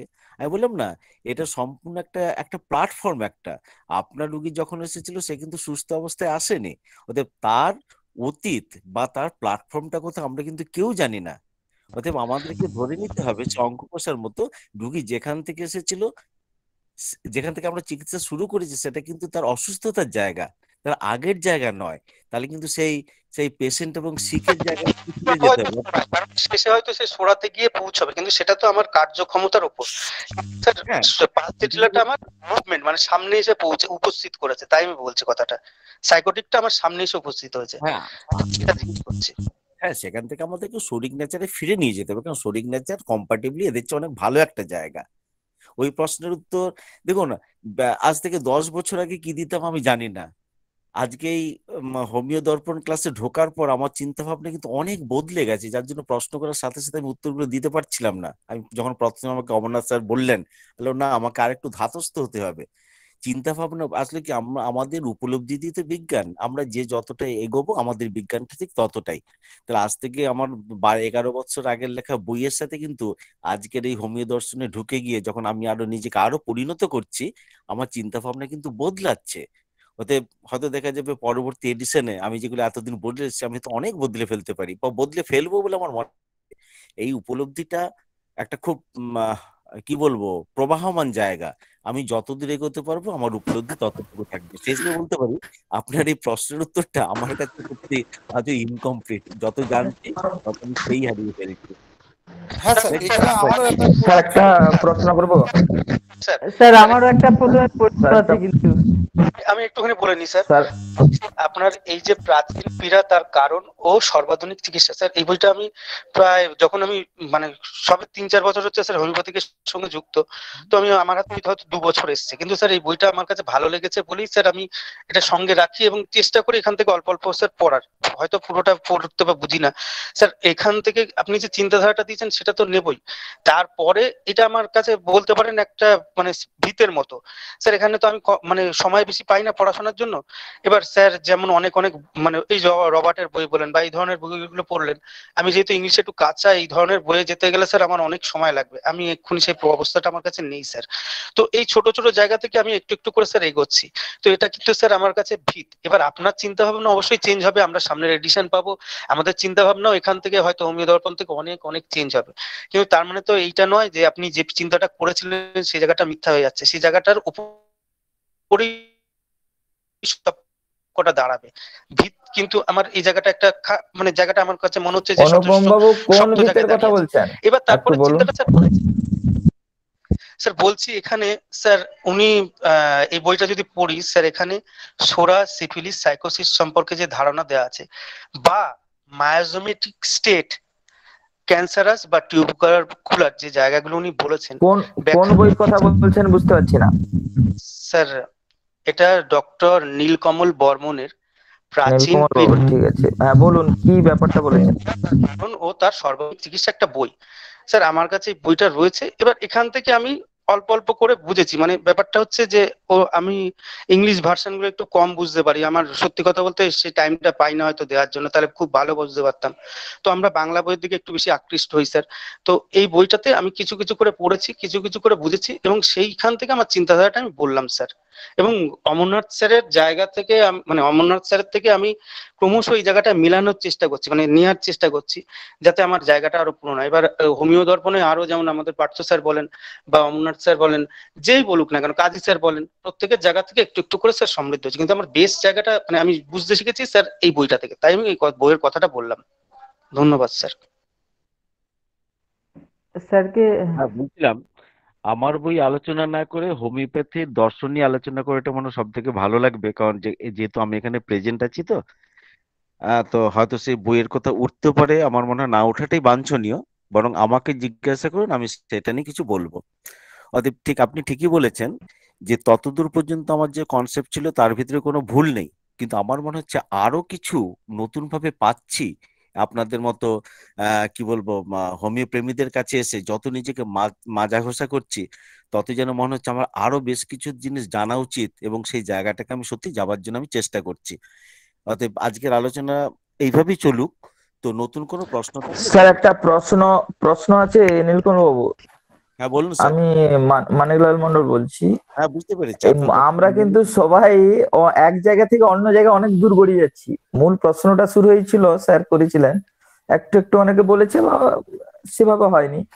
প্রশ্নটা ছিল মায়াজুম কেন প্রয়োজন, মানে আমরা তো ওষুধ পাচ্ছি কিন্তু মায়াজুমটাকে দেখুন, এটা এক। দ্বিতীয় প্রশ্ন যে জায়গাটায় স্যার আপনি রোগী এলেন অনেক জটিল ওষুধ, উল্টো পাল্টা ওষুধ খেয়ে চলে এসছে, আমি কোনটা দিয়ে শুরু করব, এটা বললেন যে প্রথমে গাছের ডালটা কাটতে বলছেন। ব্যাপারটা হচ্ছে প্রথমে আমাদের চিন্তা করতে হবে যে আমরা ভুলটা কেন করব। প্রথম প্রশ্ন হচ্ছে আমাদের তো অর্গানন বেসিসে যে সিস্টেম গুলো বলে দিয়েছেন, এই ডিভিশন ও ওপিনিয়ন যাই থাক না কেন, আমরা রোগীর সর্বনাশ বা আমরা দুর্নীতি করব কেন, মানে নীতির বিরুদ্ধে কাজ করব কেন? এক, যার জন্যই তো ম্যালট্রিটেড হয়ে যাচ্ছে, প্যালিয়েশন হয়ে যাচ্ছে, সাপ্রেশন হয়ে যাচ্ছে। এইটা আমাদের মানে চিকিৎসক হিসেবে প্রথম কর্তব্য এবং বুকে হাত দিয়ে যেটা করা, এইটা করছি না বলে আজকে সমস্ত মানুষকে আমরা ধ্বংসের দিকে নিয়ে যাচ্ছি। যে কোনো, আমি আপনি সবাই যেটা যেভাবে করি না কেন, এই জায়গাটা আমরা নীতির সঙ্গে আপোষ করব কেন হোমিওপ্যাথরা? এক। দ্বিতীয় প্রশ্ন হচ্ছে, ধরুন এই কোনো রোগী ম্যালট্রিটেড হয়ে এলো, বিভিন্ন ওষুধ ভুলভাল, তাহলে আমরা সেকেন্ড প্রেসক্রিপশন বা যেটা আমরা 12th অবজেকশন পড়েছি সেখানে তো সমস্ত উত্তর আছে। কি আছে? একটা সহজ হিসাব হচ্ছে ওয়েট। যখন কোনো তার পুরনো সিমটমস না পাবো, আপনি পালসিটিলার রোগীকে যদি সালফার জিঙ্কামেড অমুক তমুক দিয়ে যদি তাকে বিধিবৃষ্টি করে দেন, তাহলে কোনোদিন আপনি আর কোনো সিলেকশনই সেকেন্ড প্রেসক্রিপশন ইজ নাথিং, কোনোটাই আর সেকেন্ড প্রেসক্রিপশন বলে হবে না, সবটাই রং প্রেসক্রিপশন। তাহলে সেই রোগ তো কোনোদিনই সারানো যাবে না। যেটা হচ্ছে আমরা যেটা গোটা বাজার, যেটা হোমিও বাজারে এখন চলছে, আমরা চিকিৎসক হিসেবে নিজেদের পরিচয় দিই কিন্তু আমরা দুর্নীতি করছি। তাহলে সেকেন্ড প্রেসক্রিপশন কোনোদিন হচ্ছে না, ফার্স্ট প্রেসক্রিপশনটাই তো ভুল। তাহলে আমরা অরিজিনাল সিমটমস পাওয়ার জন্য আমরা যে অর্গাননে বলা আছে আমাদের ওয়েট করতে হবে, তার বেসিক যেটা হচ্ছে অরিজিনাল নট রিফ্লেক্স সিমটমস। তাহলে যতগুলো দেখা যাচ্ছে সবগুলো কিন্তু প্যালিয়েশনের ফলে রিফ্লেক্স সিমটম দেখা দিচ্ছে, ওর উপরে তো কোনো ট্রিটমেন্টই হবে না।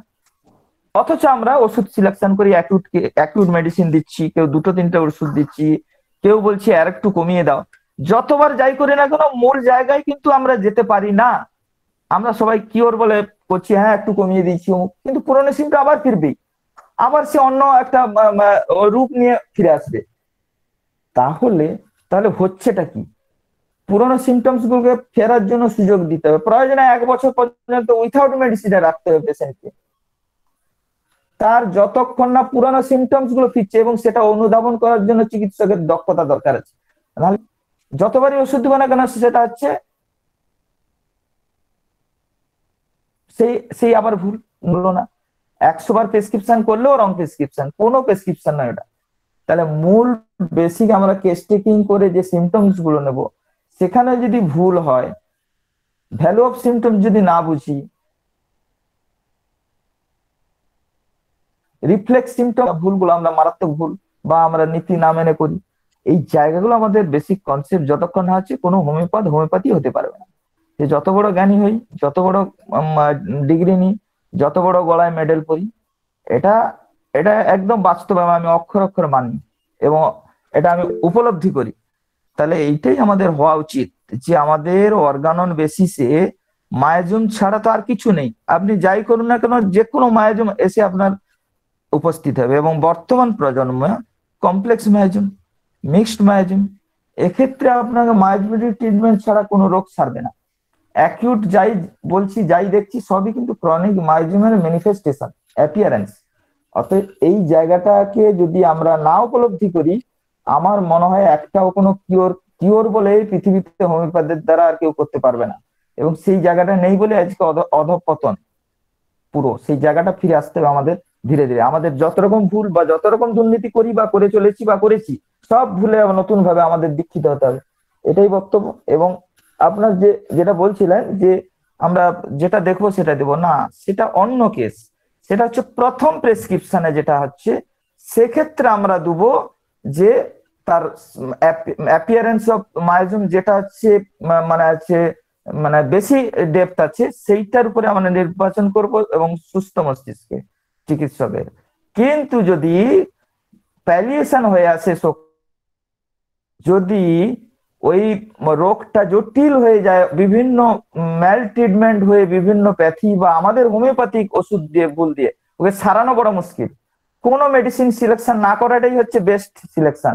এবং সেক্ষেত্রে প্লাসিবো এন্ড ওয়েট এছাড়া কোনোদিন কিওর হবে না, কোনোদিন কিওর হবে না। অথচ এই জায়গাটা আমরা বুঝি না, এই জায়গাটা আমরা বুঝি না বলেই 99.9% আমরা জিরো র্যাঙ্কে আছি কিওরের ক্ষেত্রে, একটাও কিওর নয়। যেগুলো কিওর হচ্ছে ওগুলো শুধু প্যালিয়েশন, আবার রিটার্ন করবেই। কোনো নির্মল আরোগ্য একটাও দেখাতে পারবো না আমরা। এটা বুকে হাত দিয়ে আমরা আমাদের বলতে হবে। এবং আমরা যে এই দুর্নীতি করে চলছি এটা থেকে আমাদের রদ করতে হবে। কারণ দুর্নীতি মানে কি? দুর্নীতি মানে ওইটা ম্যাল প্র্যাকটিসের কথা বলছি না, নীতির বিরুদ্ধে যাচ্ছি বলে দুর্নীতি বলে কথাটা বলছি। এই জায়গাটা আমাদের মানে সজাগ হতে হবে, নাহলে কিচ্ছু লাভ নেই। যাই পড়ি যাই করি কিচ্ছু লাভ নেই। প্যাথোলজি পড়ি, যত ডিপে যাই করি, রোগ চিনলাম। রোগ প্যাথোলজি তো এলোপাথদের প্যাথোলজি, আমাদের প্যাথোলজি তো মায়াজম, সিমটমস নিয়েই আমরা কাজ করব। সিমটমস হচ্ছে আমাদের মানে প্যাথোলজি, মায়াজম হচ্ছে আমাদের প্যাথো। কথার অর্থই তো হচ্ছে এখানে মূল সূত্রপাত। এবং হ্যানিম্যানের কি হিমালয়ের কি কিছু লাভ নেই। মূল জায়গা হচ্ছে এইগুলো ধীরে ধীরে সব ছেলে মেয়ে, শিক্ষক শিক্ষিকা যে যেখানে আছি এই জায়গাটা সম্পর্কে জানতে হবে, নাহলে কিচ্ছু হবে না। সেকেন্ড প্রেসক্রিপশন, এই সিকনেস, ভ্যালু অফ সিমটমস, তারপরে হচ্ছে 12th অবজারভেশন, এইগুলো যদি না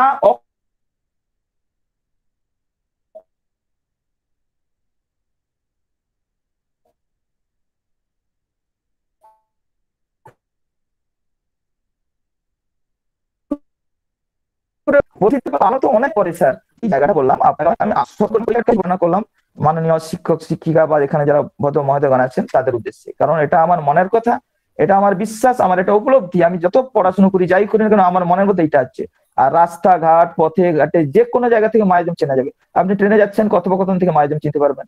আপনি 4টে ফেরিওয়ালার মধ্যে 4 জনের রিয়াকশন দেখে মায়াজম শিখতে পারবেন। এই জায়গাটা যতক্ষণ না তৈরি হচ্ছে, হোমিওপ্যাথি ওই সিমটম, সিমিলারিটি, রেপার্টারাইজেশন ওগুলো কিচ্ছু কাজে লাগবে না। ওগুলো পুরোটাই একদম ফ্লপ হয়ে যাবে। এই জায়গাটা যদি উপলব্ধি করা যায় তবে গিয়ে এগোনো যাবে, নাহলে যাবে না। এটা আমি হয়তো অপ্রিয় সত্য কথা বলে ফেলে হয়তো খারাপ লাগলো, কিন্তু এটা আমার মনের কথা। বলাটার ধরন হয়তো আমি দ্রুততার সঙ্গে টাইম বাঁচানোর জন্য, উলটপালট আলোচনা না হয় যাতে সেটার জন্য করলাম। কিন্তু আমি সকলকে শ্রদ্ধা রেখে অল হোমিওপ্যাথস আর মাই ব্রেথরেন, এই হ্যানিম্যানের কথাটাকেই আমি সারাক্ষণ ভাবি, কিন্তু অডি সেপারের কথাও পাশাপাশি মনে রাখি। ধন্যবাদ স্যার, এইটা নিয়ে আলোচনা হোক। মূল জায়গাটা, বেসিক জায়গাটা ভালোভাবে মূল জায়গায় যাক। মানে এলোমেলো আলোচনা চলে গেলে বেকার শুধু সময় নষ্ট হয়। সেই জন্য মূল জায়গাটা ধরে রাখতে আমি অনুরোধ করছি সকলকে। আপনি যেটা বলেছেন আমি আপনার সাথে 100% একমত। ছোট্ট করে আপনার 3টে প্রশ্নের উত্তর দিচ্ছি। মায়াজম ছাড়া হোমিওপ্যাথির কোনো অস্তিত্বই নেই, অন্তত আমি মনে করি। কারণ মায়াজম ছাড়া হোমিওপ্যাথির কোনো অস্তিত্ব নেই। আর যদি প্রকৃত চিকিৎসা করতে হয়, ওই 1-2 দিনের চিকিৎসা না, প্রকৃত হোমিও চিকিৎসা করতে গেলে আপনাকে হ্যানিম্যানের মায়াজম তত্ত্ব বা মায়াজমটাকে খুব ভালো করে বুঝতে হবে। দ্বিতীয় কথা হচ্ছে, যে জিনিসটা বলেছিলাম যে একজন পেশেন্ট এলে, আসলে এবার বলুন তো, পেশেন্ট যে মনে করুন এর আগে 4 জন ডাক্তারকে দেখিয়ে এসেছে, তারা প্রত্যেকে 5-6 বার করে দেখিয়েছে, তাহলে তাদের পেশেন্টের ফার্স্ট প্রেসক্রিপশন কোনটা, সেকেন্ড প্রেসক্রিপশন কোনটা? পৃথিবীতে সব প্রেসক্রিপশনই তো সেকেন্ড প্রেসক্রিপশন, প্রত্যেকটা প্রেসক্রিপশন। তাহলে আমার আগে যে 5 জন ডাক্তারবাবু দেখেছেন এবং প্রত্যেকে যদি গড়ে 5টা করে ওষুধ করে থাকেন, তাহলে 25 বার ওষুধ দেওয়া হয়েছে। তাহলে আমি যখন তার 26 নম্বর ওষুধ দিতে যাচ্ছি, সেইটা কি আমার ফার্স্ট প্রেসক্রিপশন না ওই পেশেন্টের ফার্স্ট প্রেসক্রিপশন? এক। নো প্রেসক্রিপশন, রং প্রেসক্রিপশন। এটা কোনো প্রেসক্রিপশনই নয়। যতক্ষণ না সিলেকশন সঠিক হচ্ছে, প্রত্যেকবারই প্রেসক্রিপশনটাই ওটা হচ্ছে জিরো প্রেসক্রিপশন, নো ম্যানস ল্যান্ডে আছে। তো ঠিক আছে, ওই দোষটা তো আমার হয়নি, রুগীটার দুর্ভাগ্য যে সে হোমিওপ্যাথির ফার্স্ট প্রেসক্রিপশনও পায়নি, সেকেন্ড প্রেসক্রিপশনও সে পায়নি। যখন 26 নম্বর প্রেসক্রিপশনটা আমি করতে যাচ্ছি, তো আমার সেখানেই প্রশ্ন, ওই প্রেসক্রিপশনটা আমার ফার্স্ট প্রেসক্রিপশন না সেকেন্ড রুগীর ফার্স্ট প্রেসক্রিপশন? এই প্রশ্নের উত্তর কেউ দিতে পারবে না, কোনোদিনই দিতে পারবে না। তাতে একটা শুধু তর্কই হবে। আনটিল আনলেস একটা প্রেসক্রিপশন ঠিক হচ্ছে, ততক্ষণ পর্যন্ত কিন্তু সেটাকে ফার্স্ট প্রেসক্রিপশনও বলা চলবে না, যেভাবে আমরা ডোজের সেটাই তো বললাম। ওটা কোনো ফার্স্ট প্রেসক্রিপশন যতক্ষণ না সিলেকশন হচ্ছে ওটা প্রেসক্রিপশন নয়। হ্যাঁ, তাহলে এবার করতে হবে আগে ফার্স্ট প্রেসক্রিপশন হোক, তারপর তো আপনি কেন্টের কথা ভেবে সেকেন্ড প্রেসক্রিপশন আপনি করবেন। এই জায়গাটা তো ভাবতে হবে। অতএব আপনার কথাতে আমি এতটুকু দ্বিমত করছি না, আপনার কথাটাকে চূড়ান্ত সমর্থন করছি যে আমার কথা কথাগুলি আপনি বলেন। কিন্তু দাদা মুশকিল হয়ে যাচ্ছে কোথায়, এই জায়গাটা আমি ব্যর্থতার কথা স্বীকার করছি। এই জায়গাটা এত কমপ্লিকেটেড, এত কঠিন, রুগীর সামনে বসে ওই যে স্যাররা বলতেন না, আমার অমরনাথ চক্রবর্তী স্যার অনেকবার বলেছেন যে একবার দুবার তিনবার কতবার বসার পর রুগীর সাথে ভিজিট করার পর তবে একটা প্রেসক্রিপশন সঠিক হয় বা তার রোগের ঠিক উপযুক্ত ওষুধ আমরা দিতে পারি। সেটা সত্যি আমাদের আমাদের ব্যর্থতার জন্যই হয়, এটা হোমিওপ্যাথি ব্যর্থতা নয়। এবার আমাদেরকে দেখতে হবে আমরা কত দ্রুত কত সুন্দরভাবে নীতিটাকে কাজ করে এগিয়ে যেতে পারি। এবার যাদের ভিতরে সেই সুচারু ক্ষমতা এসে গেছে তারা অতি সহজেই বলতে পারবেন। আর একটা ব্যাপার থেকে কি, রুগীরা যতক্ষণ না পর্যন্ত সমস্ত কিছু উন্মুক্তভাবে বলবেন একজন ডাক্তারবাবুকে, ততক্ষণে কিন্তু সেই উপযুক্ত ওষুধের জায়গায় আমরা পৌঁছাই না। আর একটা কথা না বলে স্যার, এটাও ভুল।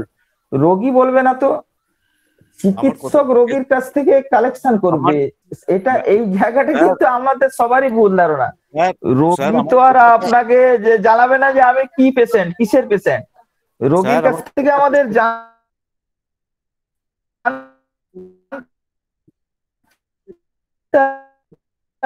কায়দা করে। স্যার কথাটা শেষ করতে দিন, আমি এক্সট্রিমলি সরি, আমার কথাটা শেষ করতে দিন।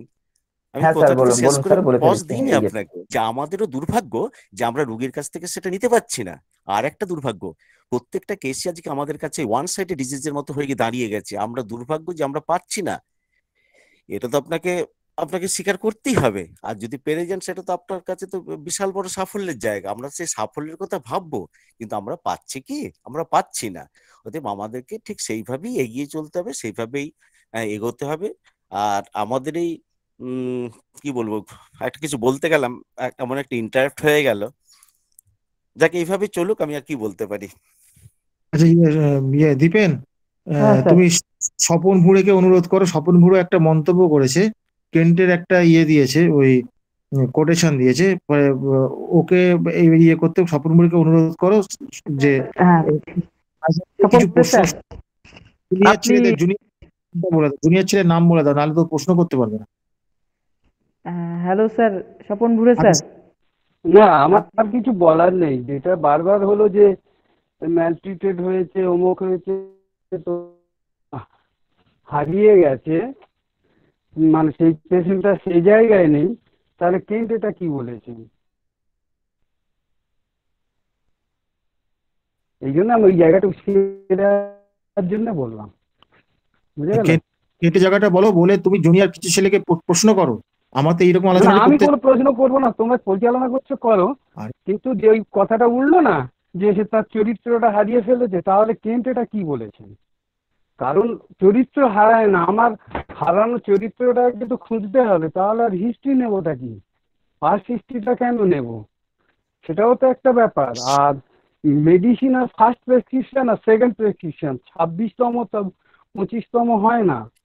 মেডিসিন ফার্স্ট সে রিয়াকশন ভালো হতে পারে, খারাপ হতে পারে, মানে আমাদের ডিজায়ার এফেক্ট হতে পারে নাও হতে পারে, কিন্তু রিয়াক্ট করলে সেটা ফার্স্ট প্রেসক্রিপশন। তবেই তো সেটা পরে সেকেন্ড প্রেসক্রিপশনের অত ভাগ, রিপিটেশন, অ্যান্টিডোটাল, কমপ্লিমেন্টারি। এই তাহলে 26তম প্রেসক্রিপশন, এই কথাটা আমার তো একটু অন্যরকম লেগেছে। এইটুকু বলা, ধন্যবাদ। আচ্ছা, এখানে ডাক্তার বলছি আমি, যেটা বলেছেন, the patient has the same disease, দাঁড়া চলে গেল কে, patient has the same disease he had when he was born. মারাত্মক কথা, কেন্টের কথা। আচ্ছা, এইবার তুমি চলে যাও পার্থ প্রদীপ চৌধুরীর কাছে চলে যাও। উনি কিছু প্রশ্ন করবেন কিনা, আমি সিনিয়রদের দিয়ে প্রশ্নগুলো করাতে চাইছি। স্বপন তো রাজি হলো না, তাই আমি ওকে বললাম না। পার্থ প্রদীপ চৌধুরী স্যার, আপনি কিছু প্রশ্ন করুন আমাদের জুনিয়র ছেলেদের কাছে। বলো, নাম বলো, নাম বলো, সিরিয়ালি নাম বলো, সিরিয়ালি নাম বলো, নাম না বলে এই প্রশ্ন করার আগে প্রশ্ন যেটা এই কথা। আচ্ছা, দীপেন ব্রজমোহন সি। হ্যাঁ স্যার বলুন, আপনি ওনাকে প্রশ্ন করুন। ব্রজমোহন সি, কতগুলো কন্ট্রাডিকশন উঠলো, এটা স্বপন তো ঠিকই বলেছেন। আমাদের তপন কান্তিলাল স্যার বলতেন যে নিম গাছটা ভেরি বিগিনিং নিম গাছ।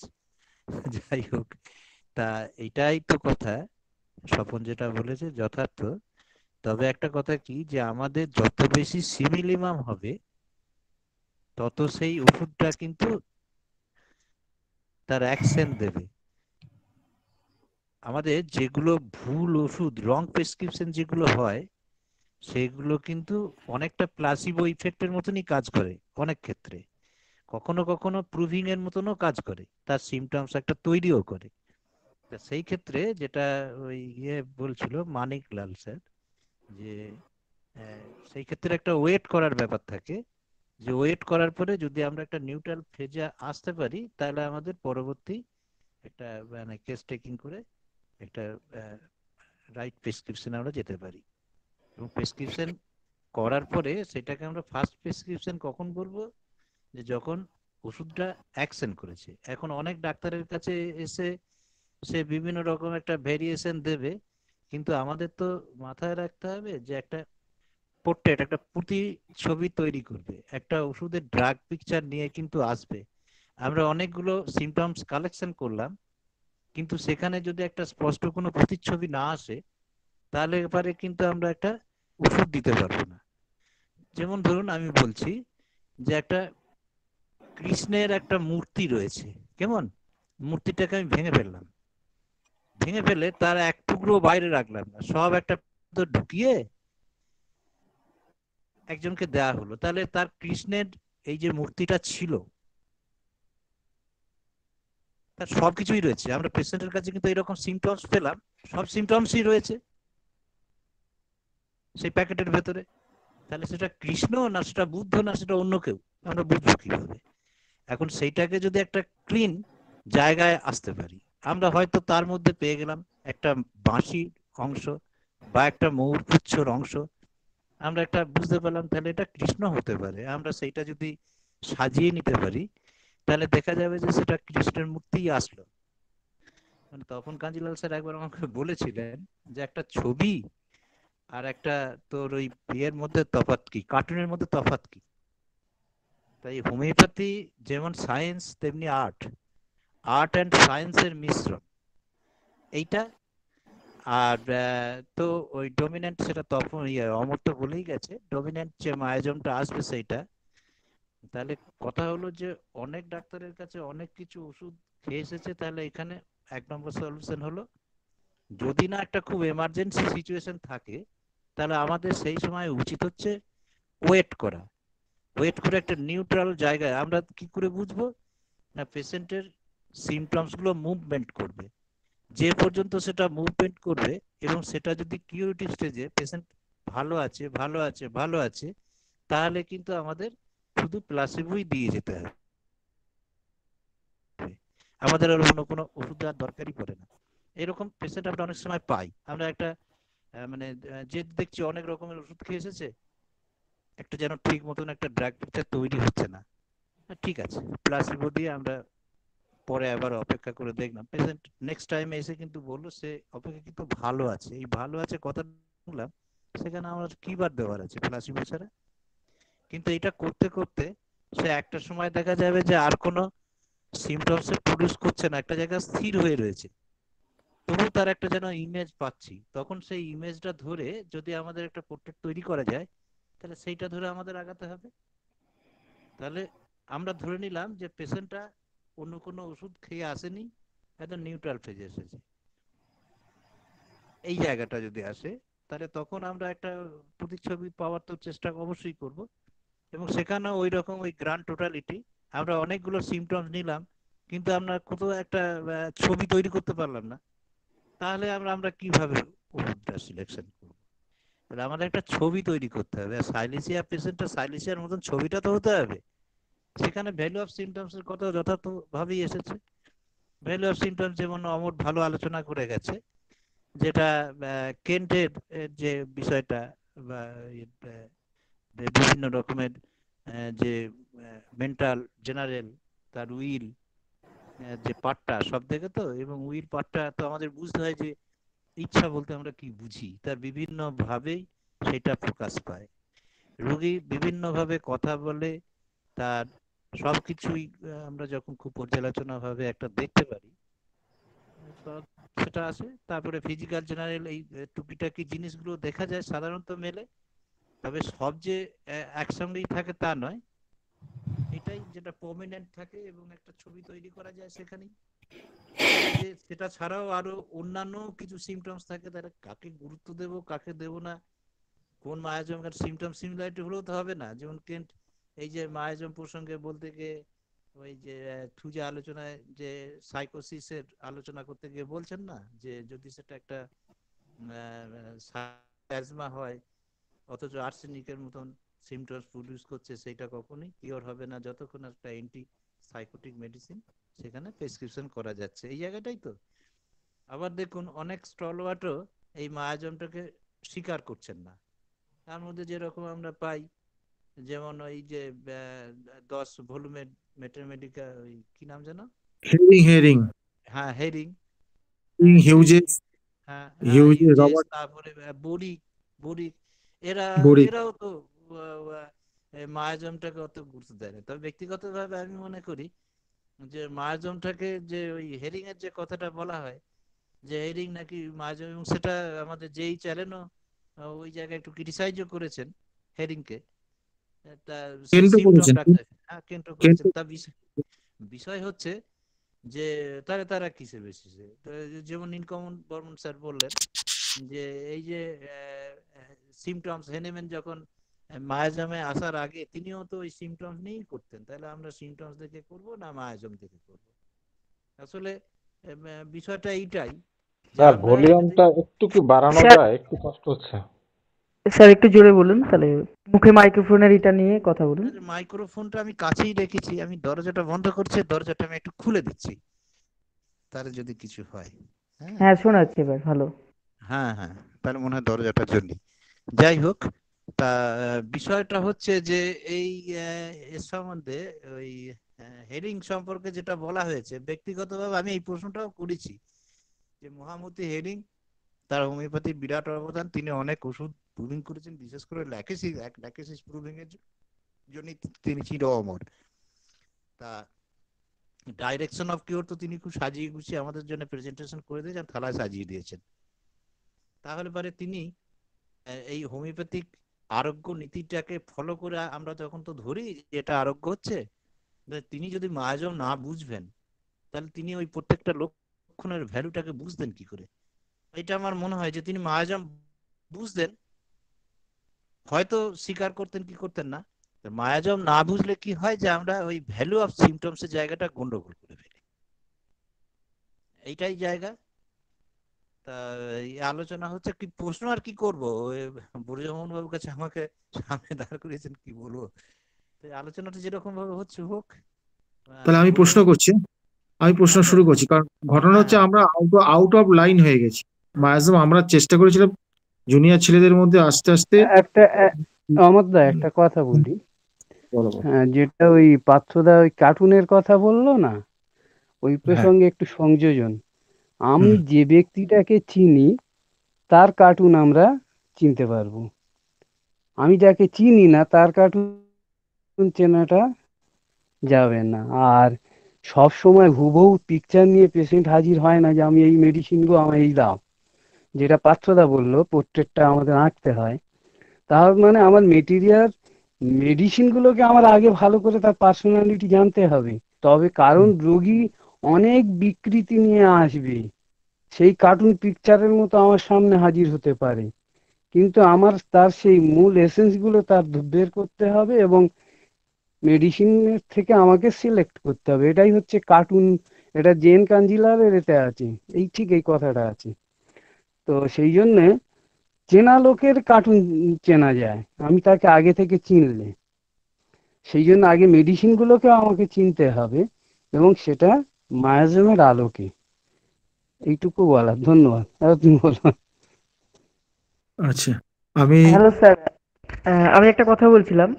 ওই তাহলে কি স্যার ওই ফান্ডামেন্টাল সিমটম অনেক সময় সিমিলার হয় না, এখানে এটাই পেলাম। তাহলে এমনি যখন সিমটমগুলো আসছে, আনকমন পিকুলিয়ার সিমটমগুলো, স্ট্রাইকিং সিমটমগুলো আসলেও আমরা তাহলে ফান্ডামেন্টাল সিমটম দেখে তবে ওষুধ নির্বাচন করব? মানে আমার এইরকম একটা কোশ্চেন ছিল। সেটা তো কেন তো বলেছেন, বহু জায়গায় বলেছেন, পূজাতে বলেছেন, হ্যাঁ, তুই আলোচনাতে আপনি বারবার বলেছেন রাস্তাক্সে ইয়ে করতে গিয়ে টিউবারকুলিনামের কথা বলেছেন, বহু জায়গায় কেন বলেছেন। আর তো আমরা এই যেটা আমাদের যে কি ওই কাঞ্জিলাল, জেএন কাঞ্জিলাল, তার রাইটিংস থেকেও তো দেখি তিনি তো এই যে কার্বোভেজ প্রেসক্রিপশন করে যখন দেখছেন যে সেটা কাজ হচ্ছে না, সেখানে মেরোইনাম দিয়ে কাজ হলো একটা বাড়িতে, সে ডায়রিয়ার কেস, এরকম কাঞ্জিলালেরও আরো উদাহরণ আছে যেগুলো থেকে দেখা যায়। হ্যাঁ, আমরা আমরা নিজেরাও দেখি, কিন্তু বিষয় হচ্ছে যে ওই সমস্ত যারা স্টলওয়ার্ড তাদের রাইটিংস গুলো সেখান থেকে বললে তবে তো আমরা আরো বোধগম্য জায়গায় আসতে পারি বা বিশ্বাসের জায়গায়, এটা হচ্ছে বিষয়। ঠিক আচ্ছা, আছে, ধন্যবাদ স্যার। হ্যাঁ স্যার, কন্টিনিউ করুন। আচ্ছা, এবার তাহলে আমি একটু প্রশ্ন করছি। হ্যাঁ, আমি ডাক্তার ব্রজমোহন সি কে প্রশ্ন করছি। ধরুন আপনার কাছে একটা পেশেন্ট এসছে, হ্যাঁ, পেশেন্ট এসছে, তো পেশেন্ট এসে আমি তাকে রেকর্ডিং করেছেন, খুব সুন্দর রেকর্ডিং করেছেন, করার পর তার দুটো জিনিস পাওয়া যাচ্ছে, একটা এক্সাইটিং ফ্যাক্টর পাওয়া যাচ্ছে। এক্সাইটিং ফ্যাক্টর গুলোকে ঠিক ডাইরেক্টলি মায়াজম বলাটা একটু অসুবিধা অনেক ক্ষেত্রে হয়, কিন্তু বহু ক্ষেত্রে আছে যেখানে এক্সাইটিং ফ্যাক্টরটা সিমটম হিসেবে ধরলে তখন মায়াজম হয়ে যাবে। সেটাই যদি সেই জায়গাটা যদি ধরে নিয়ে যদি আমরা করি, যেমন ধরুন পেশেন্টের মধ্যে দুটো জিনিস পেয়েছে, একটা হচ্ছে তার মা মারা গেছে, মা মারা যাওয়ার জন্য সে প্রচন্ড কষ্ট পেয়েছে ভদ্রমহিলা, এবং মা মারা যাওয়ার 1 সপ্তাহ পরে তার স্বামীকে পাড়ার লোকেরা মিলে মানে অপমান করেছে, বিনা কারণে, বিনা দোষে অপমান করেছে। এই অপমান করার পর থেকে তার বুকের কষ্ট শুরু হয়েছে, বুকের কষ্ট শুরু হয়েছে এই মানে এই মা মরে যাওয়ার পর থেকে তার বুকের কষ্ট শুরু হয়েছে, এবং পরবর্তীকালে তার ওই অপমান তার স্বামীর হয়েছে, সেটার জন্য সে অনেক কষ্ট পেয়েছে। তা এখন বর্তমানে তার বুকে অনেক কষ্ট, ইত্যাদি ইত্যাদি। সে ডাক্তার দেখিয়ে চেস্ট স্পেশালিস্ট দেখিয়ে তার কিন্তু ওষুধ খেয়ে কোনোটা হয়নি, তাকে ঘুমের ওষুধের মতন দিয়েছে, ঘুমিয়ে যাচ্ছে। অনেক কিছু পরীক্ষা করে কিছু খুঁজে পাওয়া যায়, অনেক কিছু পরীক্ষা করে খুঁজে পাওয়া যায়নি, এরকম ঘটনা কিন্তু অহরহই ঘটে আমাদের চিকিৎসক জীবনে। এখন পেশেন্টের ব্যাপার হচ্ছে আমাদের হ্যানিম্যানের নির্দেশন অনুযায়ী, আমি অ্যাপ্রোক্সিমেট নাম্বারটা বলতে পারছি না, কিন্তু হ্যানিম্যান যে কথাটা বলেছেন সেটা হচ্ছে যে আমাদের এক্সাইটিং ফ্যাক্টর যেটা থাকবে, এক্সাইটিং ফ্যাক্টর মেনটেনিং কস্ট যতটা সম্ভব দূর করতে হবে, বিশেষ করে এক্সাইটিং ফ্যাক্টরের ক্ষেত্রে দূর করতেই হবে আমাকে। এখানে কিন্তু দুটো এক্সাইটিং ফ্যাক্টর হয়েছে, সেটা হচ্ছে একটা হচ্ছে গ্রিফ হয়েছে, আর একটা হচ্ছে ইনসাল্টেশন মানে অপমান হয়েছে। এখন পেশেন্টটার রেকর্ড করে করে দেখা গেল কি যে যা যা সিমটম পেলেন সেখান থেকে ওই ন্যাট্রামিউর আর স্ট্যাপিসেগিয়া এই দুটো মেডিসিন আসছে। এইবার দেখুন গ্রিপের ক্ষেত্রে দেখবেন আপনার গ্রিপ যে আপনার একটা এক্সাইটিং কজ, সেখানে দেখুন স্ট্যাপিসেগিয়া ন্যাট্রামিউর একই গ্রেডে আছে। আবার অপমানের যে কথা বলা হচ্ছে ইনসাল্টেশন, সেখানেও কিন্তু দুটোরই গ্রেড 1 আছে। তাহলে প্রশ্ন হচ্ছে যে এক্ষেত্রে কি আমি দুটো ওষুধই একসঙ্গে দেবো না একটা দেবো? যদি দুটো ওষুধ দিই তার যুক্তি কি, আর যদি আমরা একটা ওষুধ দিই তার যুক্তি, এটা আমার প্রশ্ন।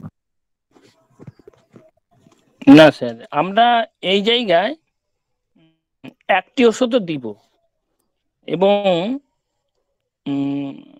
দেব। এবার এই জায়গাটায় স্যার মানে